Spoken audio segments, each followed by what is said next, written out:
Hello and welcome. I'm Uday Pratap Singh. Thanks for joining us on this brand new episode of the NewsX Business World special panels on the Indian economy. We are, of course, decoding on the current state of the Indian economy as a result of the COVID-19 pandemic. What's the way ahead? How much the government has actually managed to aid corporate India, and what still is needed looking forward. We have with us a power-packed panel as always. Sachin, our SATE partner, Financial Services, Ernst & Young LLP, is joining us live. Ramesh Agarwal, Chairman and Managing Worker for Agarwal Packers and Movers Limited, is also with us. Chandrakant Solanke, Founder and President, SME Chamber of India, joins the panel. Gautam Virani, MD, iTalk Media Ventures, also with us. Aman Gupta, Co-Founder, Boat Audio, is joining us. And Sanjay Kumar, CEO and MD, Elior India, is with us as well. And of course, completing the panel, as always, is Dr. Anurag Batra, Chairman and Editor-in-Chief, Businessworld and Exchange of Media Group. He'll also, of course, be co-moderating today's session. Sachin Seth, let me begin with you first. On what you make really of, the government's package announced so far, the stimulus that they have inserted into the market for liquidity, for demand. Is it enough? What did you make of it, and what more is still needed? Thanks. I think a very valid question in today's time. So, first of all, let me give you some of the statistics from the package point of view. If you compare the package, whatever is talked about, 10% of the GDP, total package of 20 lakh crore, etc. If you compare globally, I think it's a mixed feeling. Obviously, it is much better than many of the countries, because if you look at GDP point of view, I think globally it is between 1% to 12% of different countries.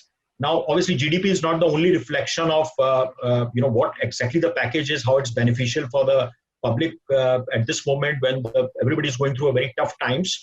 But if I give you some other data points as well, if I take the MSME part, which is about 3 lakh crore, is being projected as part of the announcement done by Finance Ministry. If you look at the data of last year, the whole of last year, the MSME credit disbursals were about 2.8 lakh crores. And that is on the current book of MSMEs, which is about 17 to 18 lakh crore. Okay. So if you look at from that perspective, that if the book is about 18 lakh crore, which is an outstanding book, 10% of that probably in the NPA category because of whatever reasons. If you take about 16 lakh crore book, on that, if 3 lakh crore package is given, which translates to about 20%, and that is exactly what the ministry has said, that it's about 20% of overdraft or line of credit or additional borrowings can be drawn without any collateral. So I think the size of package of 3 lakh crore, and that too to be given between June to this October, I think it is a pretty good size of package. So I think from size perspective, government has done a good job. The reason I think where it is heading in terms of the execution is, if you see the data of last 15 days, public sector banks have already disbursed about, I think, close to 16,000 crore. The approvals are about, let's say, 32,000 crore.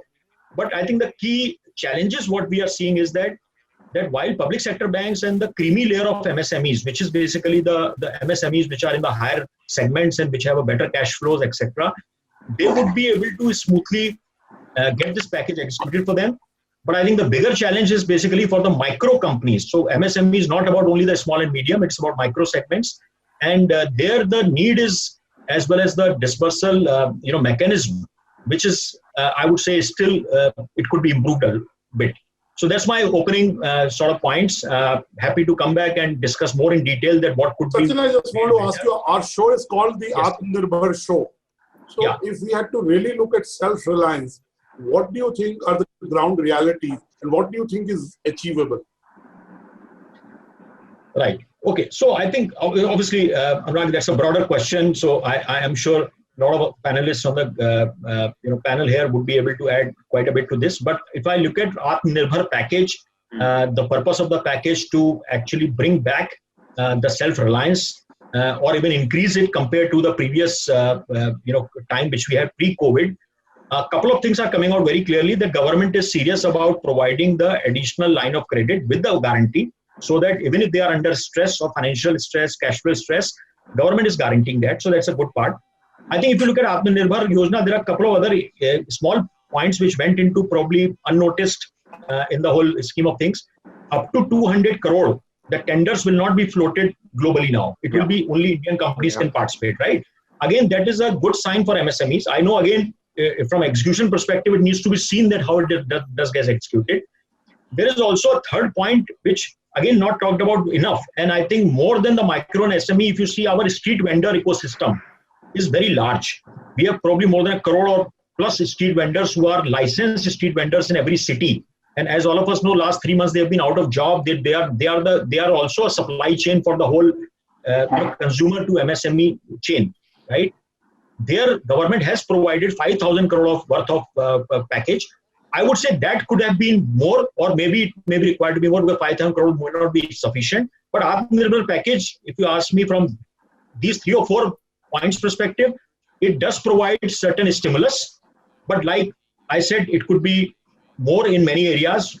I think in case of MSME on the execution side, and in case of street vendors on the size of the package. So probably that would be my starting comments. They're also the last mile delivery. You know, yes. They play a certain role in delivering whatever goods or services you have to get delivered in the last mile. At this point, let me bring in Mr. Ramesh Agarwal. Mr. Ramesh Agarwal, this COVID disruption has been two-pronged, both on the demand side and the supply side. And the government has tried to address that in its Atmanirbhar package. What are your initial comments on the stimulus that the government has given to business and economy? In fact, if in respect to the logistic like industry, that the deferment of installments, initially it was 3 months, and then later on made it 6 months. Of course, it is a relief to the industry, at least because industry 85% people are only 1 truck or 2 truck or maximum 4 trucks, and 15% having more than 5 trucks. The people who are 1 or 2 trucks and the truck didn't run at all 0 kilometer, it's very difficult to make the payments. That's one thing. Of course, relief, they got it. We appreciate government, you know, like that's stimulus package. But in industry, what they practice, we are in habit to make the advance payment for 1 year, like road tax, goods tax, national permit, and insurance. Thus, we pay in advance for 1 year. That means 1 truck, if you talk about 1 truck, it's 1,12,000 rupees yearly we are paying in advance. We already paid, but we are not getting benefit of April, May, and June, or whatever the position will come on track. So that's the big loss to the truckers, which is we are going to request to the government, this is to be acknowledged. But I think many requests has been turned down, so that All India Transport Welfare Association, they are going to Supreme Court, saying, requesting the Honorable Supreme Court. She said this should be exempted. This should not be deferred, it's exempted. Of course, Karnataka and one more government has, Odisha has given exemption. Third thing, there is one clause in income tax 45AE. That means you have to pay compulsory income tax on the base of weight the truck which carry. The truck has not carried April, May, but as per income tax, the assessment will be according to the 12 years, because there is no weight basis. Has the government has not been able to address this? No, not at all. We have given a many representations. Mr. Agarwal, you know, mobility and movement of goods and products across states is so important, even for essentials. Now, one of the criticism has been that the states have had different policies. So trucks haven't been allowed to enter, come out. It's like a patchwork policy. There's no uniform policy. Tell us, what are your suggestions to make that uniform? As on today, for the truck movement is absolutely allowed. There is no restriction in any state. It was for 15 days initially. Then every state they said Rajasthan we are not permitting. Then some people that Tamil Nadu they said now we are not permitting. But with the MHA clear guidelines, no commercial trucks is to be stopped at any checkpost. That is clear policy, and all the states are following. But in fact, still there is, because supply chain is reverse supply. If there is one center, like one state having a production in Maharashtra, and they are not having production in Bengal is shut down. The vehicle goes to Bengal, it has to empty. So supply chains are still getting affected, is what you're saying, Mr. Agarwal. Even though ostensibly this MHA order may be there, even though this order came in very fast, allowing essential goods movement via trucks, but supply chains are going to get affected for the next quarter. Now, it is only because we don't have reverse transportation. If going to from like north to Bengal side, there is zero. Truck has to come empty. So that all the trucks, 30% of trucks in the east, there is held up because generally we don't have a habit to come back as empty because we never charge up and down. So that supply chain again affected. Truck has been disturbed because they are halted in east side. The demand in west is very high demand because the trucks are not there. So that unbalance has come out now. It's all together. Okay. But we'll come back to you again, Mr. Yeah. Let's get in Mr. Salunke. Let's get in Mr. Salunke at this point. Salunke, you represent the SME sector. Now the package from the thirst of it and from the headline of it is directed to the SMEs. But a lot of SMEs on our show have said while they welcome it, execution has been challenged. They have not been able to get the rewards of the benefits in the package. What do you have to say to that, Mr. Salunke?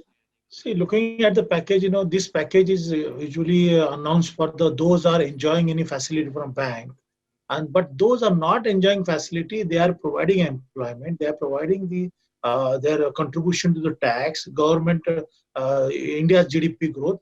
Why government has not focused on that? What they have done, they took us in the middle of the sea and dropped at the sea, said, Geo ya maro. So Atmanirbhar banane ki koshish ho rahi hai. But the point is, they have not focused properly on the sector. Rather, I have. What could they have done? Let's be specific. Tell us what are the positives in it and what could have been better. Positiveness is, they have announced the package for a 20% whatever the contribution they are giving against the working capital. But I am surprised why government is not giving more importance to those are not enjoying. 6 crore 30 lakhs MSMEs in India, only 45 lakhs MSMEs are enjoying banking facility. So what about the 5 crore and 10 lakh? Only 8% of the SMEs are. So that means banks are not. The package is applicable to them. Yes, banks are not reaching properly to SME sector. Banks are not providing the funding on time. Banks are not considering their proposals. Or government is lacking for creating the platform between bank and the demand and supply. This is one. Second thing, there is a huge problem, as Mr. Agarwal said. First of all, 2 months lockdown is very impacting to industry. No raw material is available. No goods transportation is properly done. As one side truck is going, second time truck is empty. Third, all orders are cancelled because consumption is less now. Export orders are cancelled. You look at the last 2 months data announced by the government.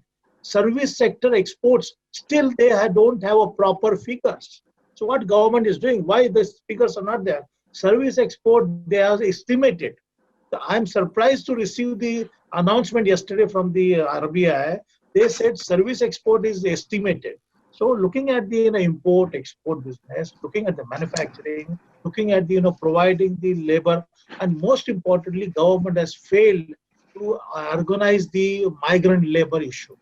If they had given labor issue, I don't think anybody factored in, and so I agree that labor issue can be better. Yeah. But neither the providers of employment to those labor, not the state governments, none could solve that, and we didn't anticipate the extent of the migration. So, what are your special comments or suggestions or asks? What do you think the government can still do, say in an installment 2, package 2, or an implementation phase 2?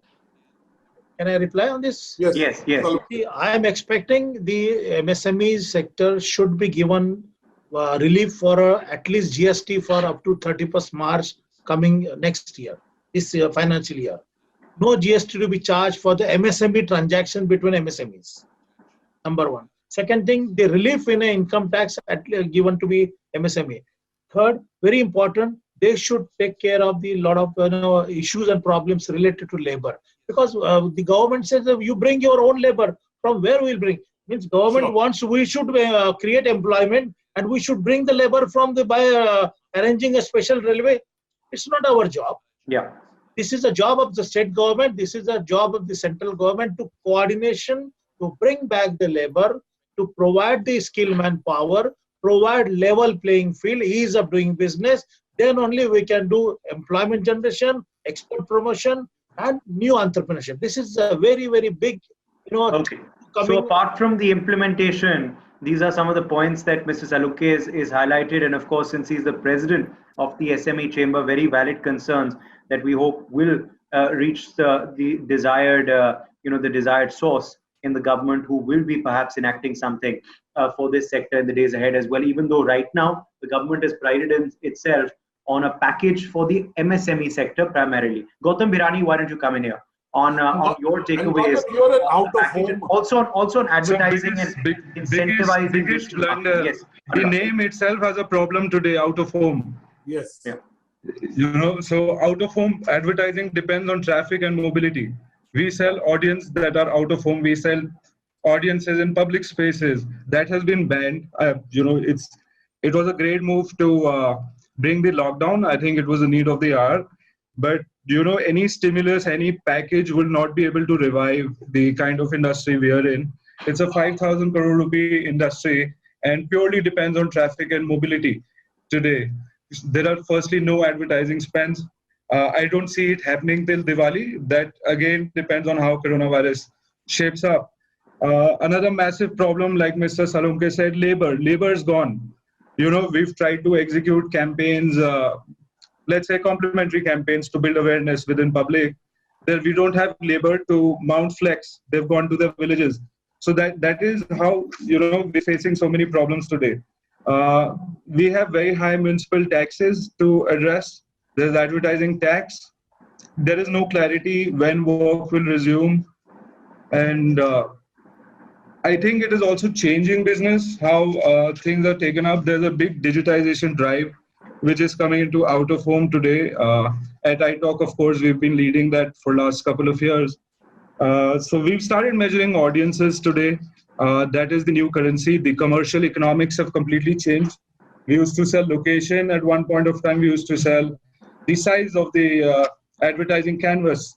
Today, we are selling number of people and touch points. The consumer journey sentiment has completely changed.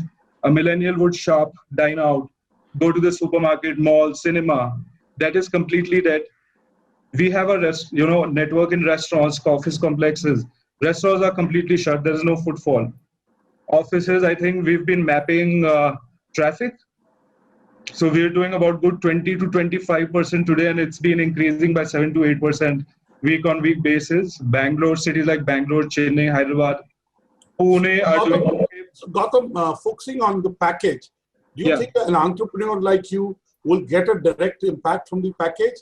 Will you ever avail the SME loan? No. Is that an option for you? Or you think entrepreneurs like you will go to Aman and Sanjay, have to reinvent yourself to be able to be AATMANIRBHAR in the future?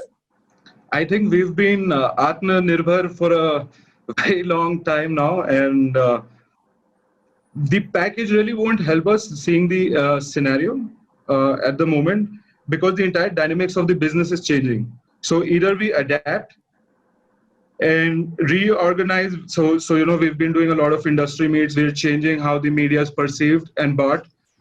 We've started selling audience here, and even if there are funds that come in, till how long can we hold with people not stepping out in those kind of numbers? What you're saying to me is, it's not just about funding, it's also about the supply side. As long as the fear of the pandemic is there, people will not go out, and because they won't go out to offices, malls, neither will demand come back nor your business. At this point, let me bring in Sanjay Kumar and Aman.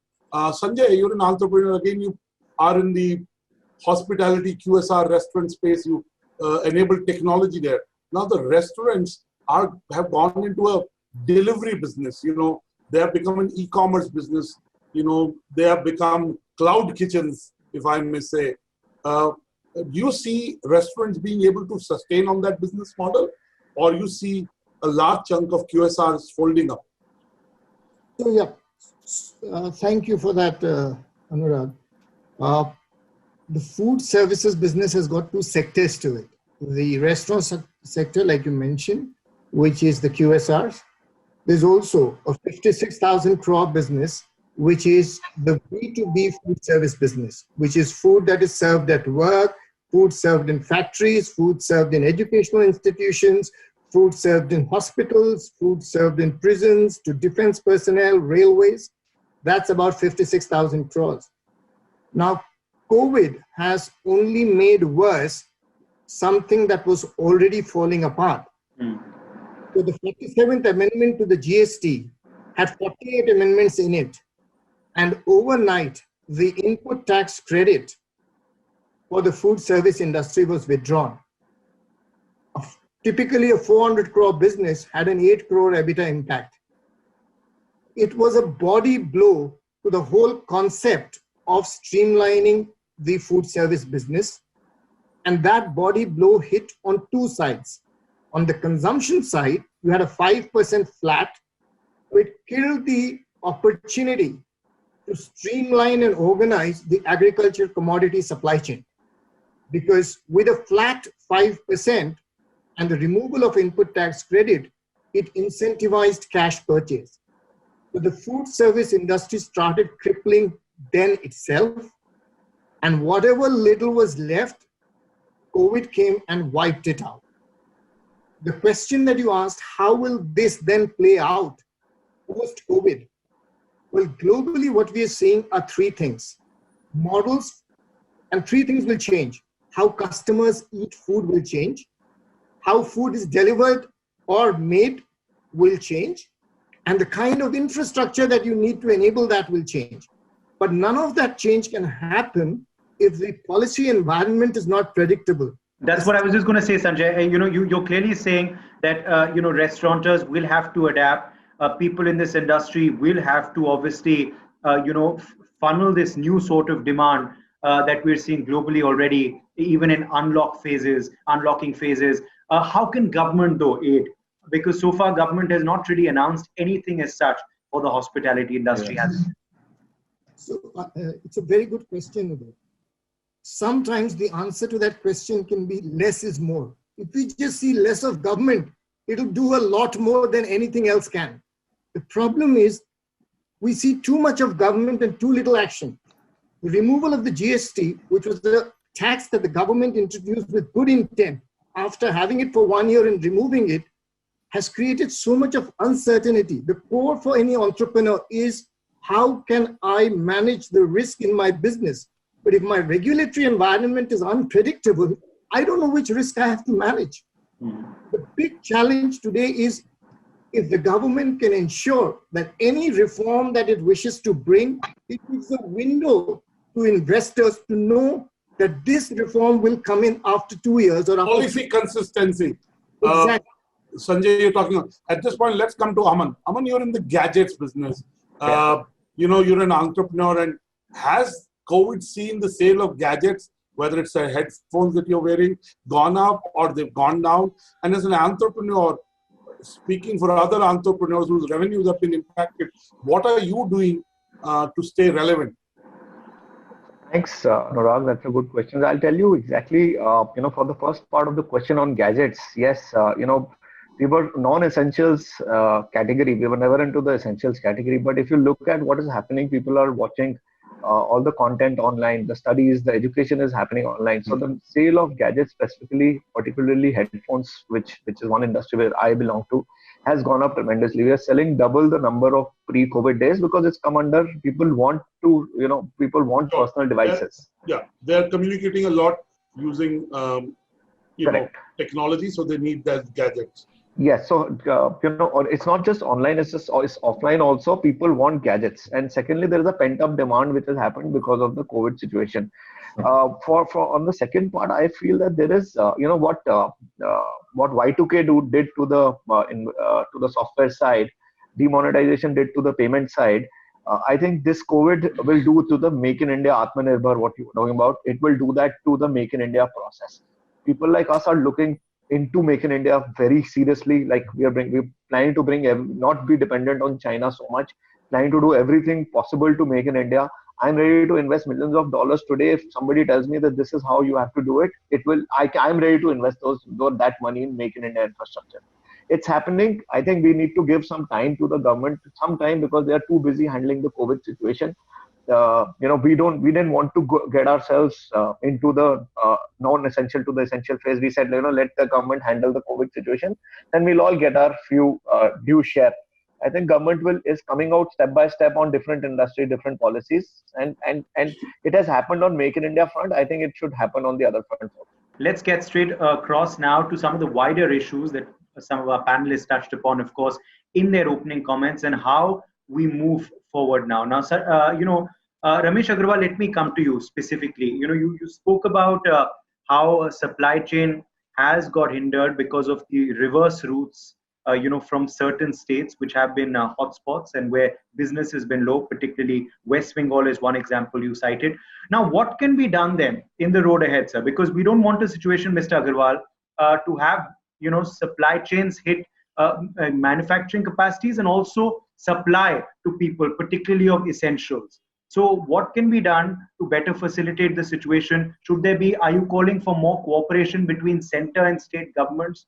What do you really want, Mr. Agarwal, in the way forward to ensure that this reverse supply problem does not exist? If you talk about today, I think more than 50% trucks has started on the way. Now we are, I think this is day before yesterday we had a meeting. Because interestingly, Mr. Agarwal, we are also seeing in certain states, certain lockdown restrictions come back, including in Tamil Nadu. So different states are going to have different regulations. Still, because the Tamil Nadu, once there is a lockdown, there is no factory now running. They have stopped their production. So of course we are suffering because of there's no production, but the truck movement is still continuing. There is no halt on truck movement. We can move anywhere to anywhere, the commercial or essential or non-essential. So, but once we go in Tamil Nadu, there is no return load. That means from Tamil Nadu to up to Karnataka, we have to come empty. So that is our, of course, little bit problem.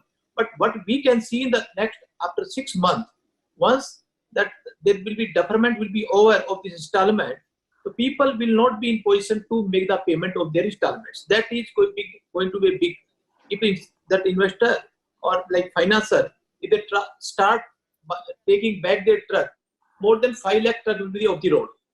That is going to happen after 6 months. Now, of course, there is a deferment. People are just not feeling anything. Number 2. Second, which is going to be happen, the big pain, which is I think government also not aware, and we are afraid of it. There will be unrest on the highway. There will be loot on the highway. That since last 10 days, every day 10 to 12 trucks are being looted every day by the people who are the white collar. They come in the car, good car, halt the vehicles in Karnataka, Bengal, Uttar Pradesh, and many states. A driver alone, he cannot do anything. So just, that loot has started. This loot will increase and going to be 100 or 200 loots per day. So that is a big pain for the industries. We have to suffer it. We have to request to the Home Ministry, make something like CRPF or something in the highway every 1 kilometer, so driver can have safe. And the Bengal, that they have killed the driver, taken the medicine of 1 crore 32 lakhs, 10 days back. So this is the big pain for the industry is going to be happen. Once 10, 20, 100 drivers will be killed, so driver will be no more on the road. They say, no, gentlemen, we are not taking so much risk. So that is going to be pain for us, which we are feeling next after 3 to 4 months. So this is 2 pain. Then we are requesting the government, because the GST, the payment schedule, which was approximately 40 days, earlier we used to get from our clients. Now it has been increased 90 days. And against the bill, we have to make a GST after 3 to 4 months, once the 6 months over. So we have requested the government, in place of against the bill, we should be allowed to make the GST payment against the payment we collected, not against the bill. Because our outstanding is 6 months, 4 months, we don't have any prediction. So that is again, there's a request, of course, I don't know, but there's no revenue loss for the government, but we will have a cash flow. Then government has given 2% on the cash, that is TDS, they are deducting it. So because our industry as on today is depend on the cash only. Drivers go to the petrol pump, single malik, it is very difficult to get a RTG and all. So they have to suffer by 2%. So the government should suspend this 2%, especially for logistic industry. So for at least 1 year, so to come on the track. So that is also big loss of the cash flow. So this is now, if the government consider, we can come in the month of November somewhere 70%. The logistic can give it 70% of their total compared to last year. There is no incremental, but compared to last year, we can have 70%. Then to come out 100%, you take again 3 years. It's very difficult as on today, because more than 35% truck owner will be off the road if financer has not cooperated or not been given some 3% interest package, some subsidy, something like that. Otherwise, the big loss for the people, and people will be unemployed, drivers will be unemployed. One truck is carrying 14 people on the bread and butter. If one truck will be off the road, then 14 people will be off the road.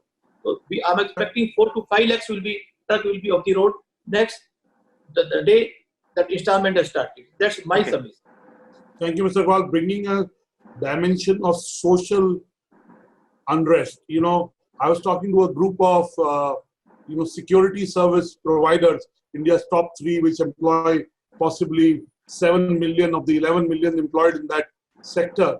And they were mentioning similar things about how social unrest will become a reality if the livelihoods are disturbed and if the security is taken back. Coming to the entrepreneurs on the panel, everyone is an entrepreneur, but coming to Gautam, to expect from the government is fine, but Indian entrepreneurs have the resilience, have the creativity, and now have the experience of surviving anything. Why do you need something from the government? You are an entrepreneur because you can make it happen yourself. What do you have to say to that?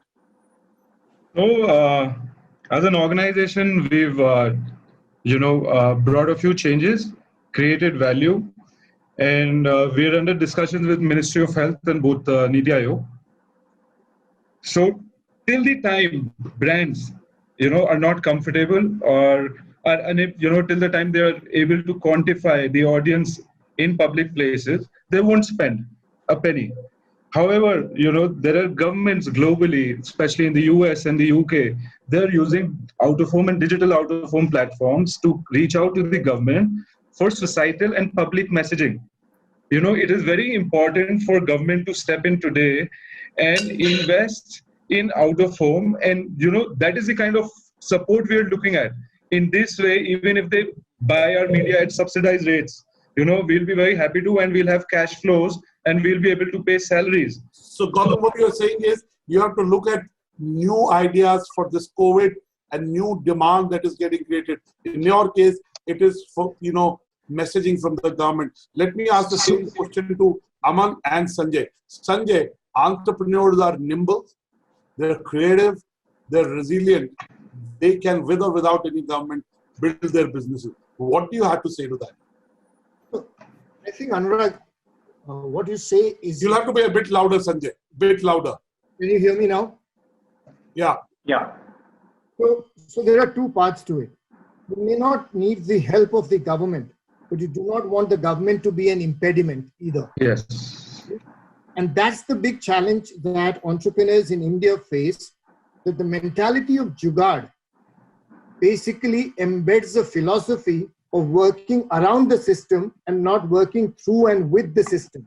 And that's the biggest challenge you face as an entrepreneur today, is the unpredictability, is the lack of clarity, and is the frequent policy changes which increases the risk of the capital that you have deployed in your business, because capital hates uncertainty.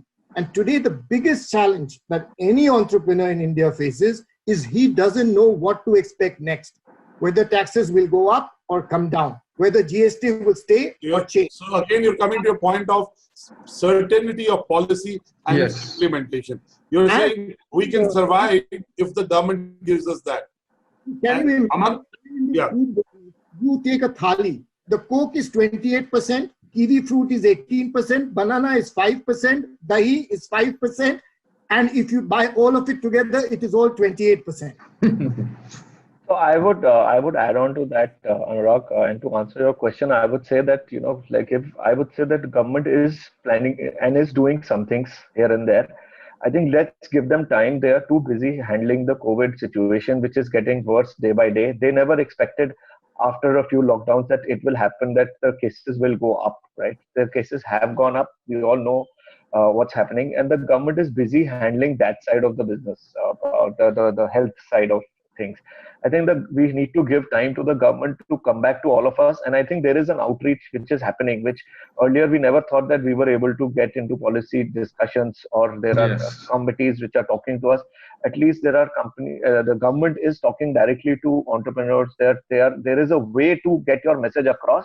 I think the government will take time and they will do something for all of us. That's my personal view. Coming back to you, Mr. Salunke, you heard these three entrepreneurs on the panel. You represent the SME. What are, beyond what you mentioned in terms of, you talked about GST being taken away, income tax being lowered. What else can the government do to support the SMEs? Okay, see, two things.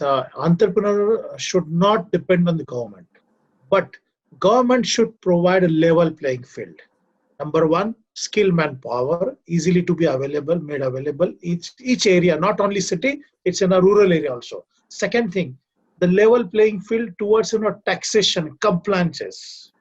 Third, very important, the finance, fuel of the finance should be given proper. The road, transportation, ports, the supply chain management, everything should be in a line. Why we should depend on the government? We will focus on manufacturing. We will focus on the competing world market, because AATMANIRBHAR means what? Self, confidence we have to create, that we will do our own business, and we will compete in the world market. But now the government is not giving all these things together. Even in Maharashtra, last 2 months, government is just announcing that we will be announcing the package. Not yet come. Karnataka is the same. Gujarat is also same. So state government and central government should work, hand in hand to provide a proper level playing field. I just give you 30 seconds. I'll tell you 5 E elements we work. Entrepreneurship. When you become an entrepreneur, what you are doing, the employment generation, export promotion, what they expect, ease of doing business, and most importantly, they are looking for energy in the sense financial fuel, government mindset, all support from the providing the regulatory bodies. So my expectation from the government, provide a proper support to us to empower first in the local market, then we will be going to the China or against China, or we compete with the Chinese market. Before we start moving towards our last segment, Sachin said, come in here. Sachin, today the Prime Minister also spoke to, chief ministers, and he has, of course, spoken about demand coming back slowly into the market. Exports picking up, so signs of resurgence clearly visible. Do you believe, though, it will take some time, before things return, of course, to pre-lockdown levels, but even to a fraction of that? What kind of time frame are we looking at? How do the next couple of quarters look like for you, since you are, part of the consultancy firm? I think a very valid question, and good to hear the point of view of all the eminent panelists. So based on that, as a thought process, what I can share is that first of all, as a consultancy firm, we have been also studying this for the last 2-3 months. We have been engaging with our global counterparts. We have been coming out with a lot of point of views on this, backed by the data. And currently, I would say that broader outlook is that it has impacted different industries in a different way, or at a different level. So as I heard that Aman talked about why there could be supply chain issues, etc., but the uptake of demand has happened because the user behavior has changed today, right?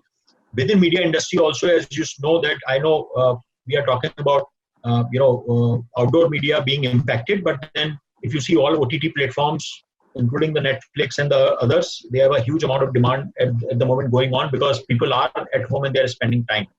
So summarizing this, if you are asking me that when the demand will come back to pre-COVID days, or when there will be at least normalization of demand, at least the first thing I would like to share with you is that you can call it a good news or bad news, either way, that it will never come to the same level in the same industries in the same way. the whole behavior. Even after not 12 months? Even after 12 months? Yeah, so Anurag, I will just clarify that. When I'm saying that, I think all the demand today, what was there in January, was based on the behavior of people and their engagement with different type of companies. And let me give an example to it, right? Within your media industry, I think all of us couldn't wake up and open our eyes without a cup of tea and a newspaper. Now today, the challenge is that we have lived without newspaper for 3 months. I do see that the print media impact definitely being there. Digital I get my newspapers every day. I mean, we watch TV. People have been saying digital has come, TV will go away. TV viewership has gone up. Readership, the newspapers are in the news business. They're not in the newspaper business. Yeah, absolutely. So I would, today Business World has become Business World TV. So I think yes, absolutely. But I'm talking about will the sentiment improve and will the demand come back in the next 3 to 6 months? So let me address that. So I would say that like all of us here are consumers also and service providers also. We all know that what we are consuming today and we all know that what we are providing to others. Yes, I would say from P&L impact perspective, 6 months, 2 quarters is the minimum wherein companies will be able to absorb this impact and look at coming back. But as I said in the beginning that the behavior of consumers are changing, whether it is about automotive, whether it is about consumer electronics, whether it's about digital media. So I think all of us need to start thinking about the businesses we are in and which part of our business is relevant in the new era and which part of the business we need to relook at it. So if you look at it, online education has become roaring business today, and probably 3 months back, nobody really, even a free online classes, nobody was interested. So this is where I think the realignment will happen. Some sectors have taken to technology to be able to from their businesses. But I'm talking of demand on a general plane. And let me now ask all the panelists, where will be the Indian economy 3 to 6 months from now? I'm not talking 12, 18 months, 2 years, 90 days to 180 days. We'll start with Sanjay. Where will the Indian economy be 90 days to 120 days or 180 days? Thanks, Anurag. I think one of the big challenges we have seen in the economy, most of the initial stimulus that you see is on the monetary side. Now that really worries what's going to happen to the banks, in 6 to 8 months. We haven't seen anything to stimulate demand. Now, in an economy which is taxed so highly, both on consumption and income, there's very little left. And we must not forget that just 1% of the people in this country pay taxes, and we are still 2,000 USD, GDP per capita. So if all of the things that we heard in this panel discussion have to come to life, people have to have money to buy. And that's something we still see. So where will the Indian economy in 3 to 6 months be in a better shape or a worse shape? Yes, I'm just answering the question. So in 6 to 8 months, nothing will change if we do not provide a stimulus for demand. Supply side initiatives, monetary easing, credit flow. What will you produce when nobody is there to buy? 6 to 8 months, if you want You're saying government should possibly spend its way out of to create demand to improve the sentiment. That's what Sanjay Kumar is saying. Consumers should have more money in their hands to buy. Okay. Aman Gupta, economy 3 to 6 months from now, tepid or growing? I think it's too fluid for anybody to answer that. It also depends on the situation, the vaccine, and a lot of things which are not dependent on any one of us. But I also agree a bit on Sanjay's part that if there is money in the hand of consumers somehow, where they are ready to spend more, because there are some job cuts happening, there are so many people who are not getting, some industries are getting affected. If we get, overall there will be a negative sentiment. But I hope, everybody says Diwali pe sab theek ho jata hai. So I hope this Diwali we all... 5 months away. It's on 14 November. So 5 months you are saying the economy will stay same or as it is now, which is not in a good shape. Is that what you think? Coming back, but by Diwali, I hope everything should be normal. All industries so you're not looking at 90 days, he's looking at 5 months. Let's move on. Sachin, say.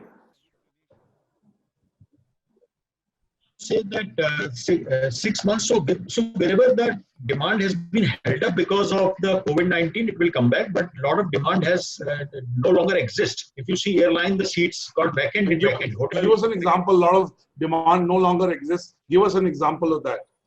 Yes, so like I said, so if you look at consumer electronics, people have postponed the purchases. Automobile, people have postponed the purchases.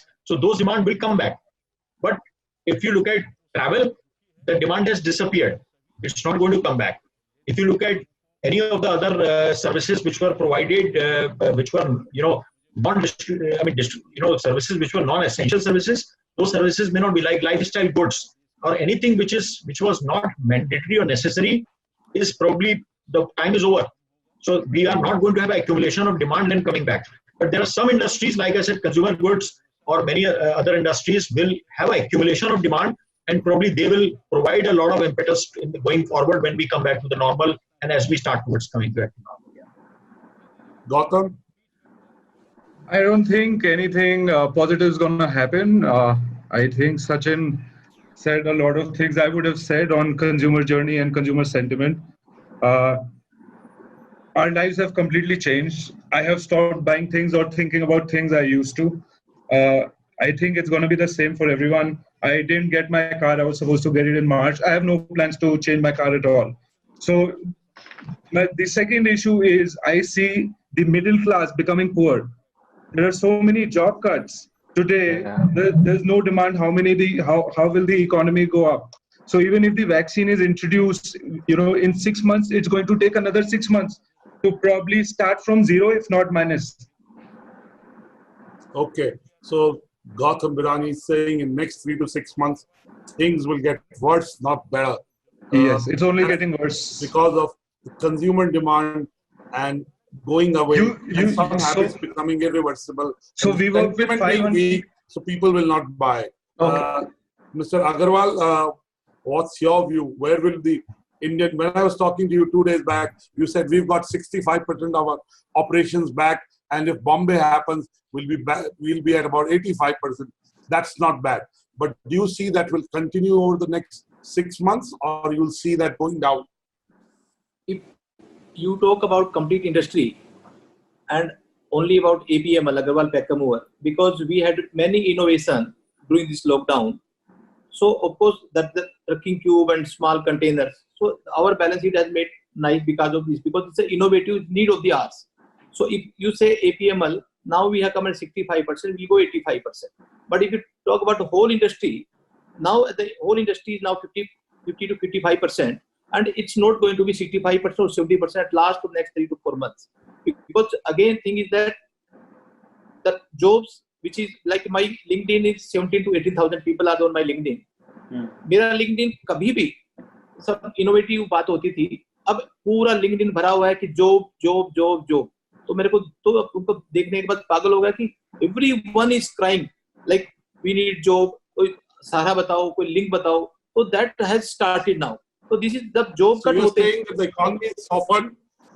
economy is softened, and you see the jobs not being there because of economy not improving. That's correct. But thing is that now, like something is goes wrong, so government कहते हैं ना सब जग जाती है. If with the grace of God and the good sense, government जग गई, and that bank has opened their heart. Okay. So then they can bring it the track on the next 3 months. Otherwise, God only will help us.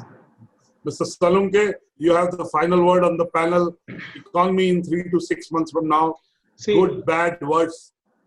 To get growth back, 3 things to be done by government. Number 1, create a strategy for revival to survive in this pandemic.